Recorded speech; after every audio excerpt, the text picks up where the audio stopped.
Is 50 fish too many fish to put in your aquarium? We're gonna answer that today, and it's probably for the reason that you're not thinking about. Hey, it's been a while, but today we're getting some new fish. We got a bunch of fish tank stuff going on, so let's first go to the fish store and let's get our new fish for the Avatar tank.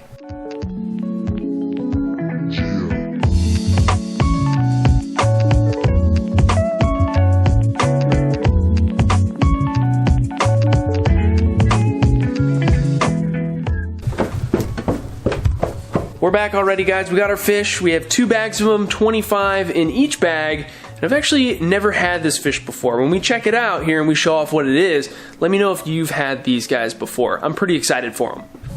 Before we put them in the Avatar tank, their new home, we need to spruce this thing up a little bit. It's been a holding tank of all of this Anubias cophifolia. There's some other stuff in there, but then we also have these stems of Rotala. Some red and some green. There's something else different about this tank. You can't really tell because I have my big lights on behind me. We're gonna turn those off and we're gonna check it out. That's a good spot for it, right? And I would top this thing off because it's looking a little low, but we gotta put bags of fish in here, so this is actually perfect. Let's talk about what is in the back of the tank now. The setting that I have on right now, which is this kind of like glowy orange at the bottom up to blue at the top, doesn't look very good on camera. Just know that it looks a lot more vibrant in real life. I don't know what the deal is with this camera. It's super old. Let's change the setting on this thing. Maybe it'll be a little bit easier to see. There we go. So that one is a heavy blue, and it looks a little bit whiter at the bottom on camera.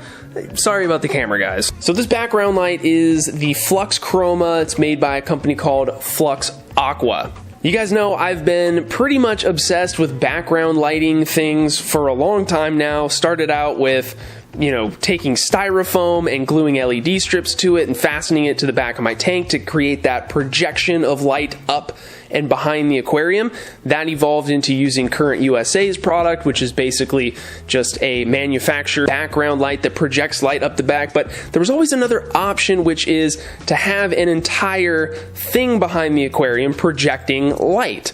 I even went as far as to put a smart TV behind one of the other Avatar aquariums to mess around with that. That's how much I was into this stuff. So I got into contact with this company.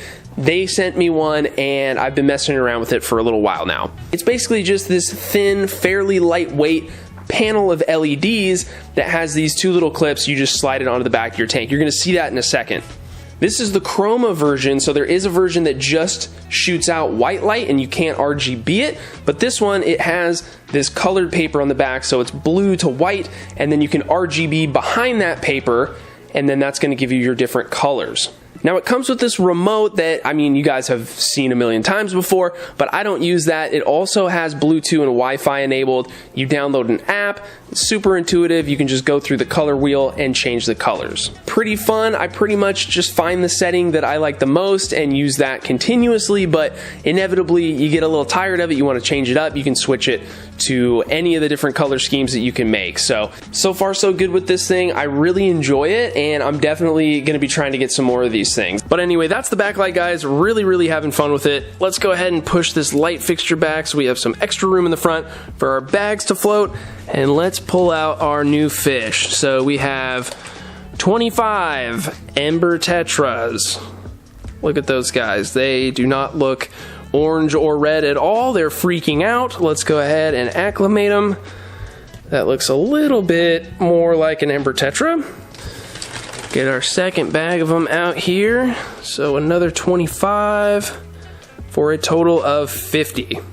Also, while I was at Pisces, I got a few tissue cultures. So we got some hydrocodal, a nice little tissue culture of that. And then I got this new plant that I've never had before. I guess it's a new offering from Tropica. It is pronounced Gratiola? Gradiola? I don't know. Looks pretty cool. Kind of like pearlweed. So, and then I also got a little clipping of this plant, which is not an aquarium plant. It's like a terrestrial plant that'll grow in water. I think it's called the, oh, and then we also got some Daphnia. So this will be a fun thing to feed our fish. Maybe not our Ember Tetras today, but some of the other fish in the fish room. So happy to have it.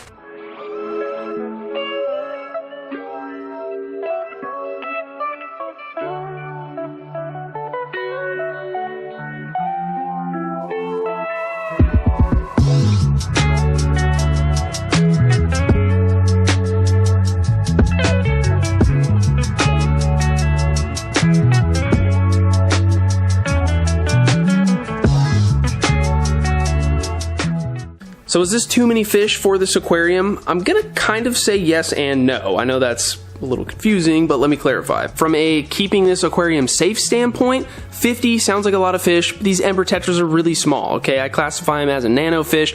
Each one of these guys is not going to be putting out a ton of ammonia. So a system like this with a bunch of healthy growing plants, the moss, everything down here at the substrate, forget that rotala is there. Everything about this environment is kind of perfect. We're probably never going to see nitrogen in this aquarium, even though we just added 50 fish to it. And right now with these fish in the back, I mean, it's like there's no fish in here at all, right? You have to kind of look for them. But when these fish do come out and they're just sort of loosely shoaling in the front of the aquarium, they can be a little distracting. And so that's why most of the time when you see a really well put together aquascape, you don't see a ton of fish. Aquascapers like to stick to just a simple little school of fish, maybe something like 12, 14, 15 of these, certainly not 50. And right now with all of them hiding in the back like this, we're getting the desired effect of the main focal point being the aquascape. If we were putting in a lot of really big fish that are going to produce a lot of ammonia, we could of course do the extra safe thing and put in a little bit of turbo start. I'm going to just do that here to demonstrate, but something like that is just going to, one, give you some peace of mind, but then two, if you really need it, it is going to help. I just got in the tank and kicked up a bunch of stuff, but there you go.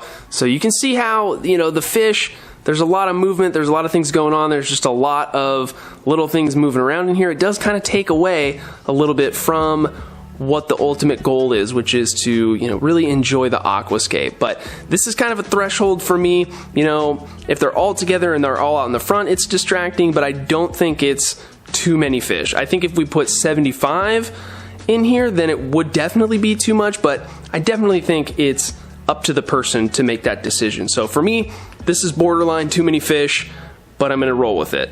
Here's a little sneak preview of the Waterfall tank. I've spent a lot of time in this thing over the last couple of weeks trying to get this thing back to life. You can see from all the big cold water changes, some of the S-repens has melted off, unfortunately. Somehow this crypt is still kind of alive, but this tank still has a little bit of a ways to go. It's not super crystal clear like the other tanks in here, obviously because of the waterfalls. Part of that problem, I think, is because we haven't, been running a filter on this thing. Our other tanks, of course, have the Awaza thermo canister filters, a couple different sizes, but because I guess we could run one on here, but having 1, 2, 3, I just don't want to have another thing plugged in, and the more current in this tank, the harder it is to keep the waterfalls in check. So I think I could pull it off if I really worked at it, but I honestly just don't want another thing plugged in. So trying to find a balance, getting to the point where the sand has been through the waterfalls enough times to where it's not producing any cloudiness, I think we're going to be able to get there because, well, I've done it before. It's just taking a little extra time with this one. Just so you guys know that I have been working, we have some more videos up. I think this might be the next video coming out, is the work that we did in here, but nonetheless, we finally have 3 tanks in a row here that actually look halfway decent. The tree tank, as you can see, is just crazy. So I loosely have a plan for what to do with this thing. I don't really know. It's gonna be it's just gonna be hard for me to pull this thing apart. I want to have something to do with the Monte Carlo. I don't want to just be like, pretend to save it and then have it just die off in a tub somewhere. I want to actively put it somewhere where it's going to look good. So still kind of working towards that, but just take a look at that, man. You can't even tell that there's trees. The fish are happy though, so I guess that's all that really matters. Thanks for hanging out with me today, guys. I hope you enjoyed today's video. Happy holidays. Might not see you till next year, but fortunately, that's only a few more days away. So thanks again for watching, guys, and we'll see you next time.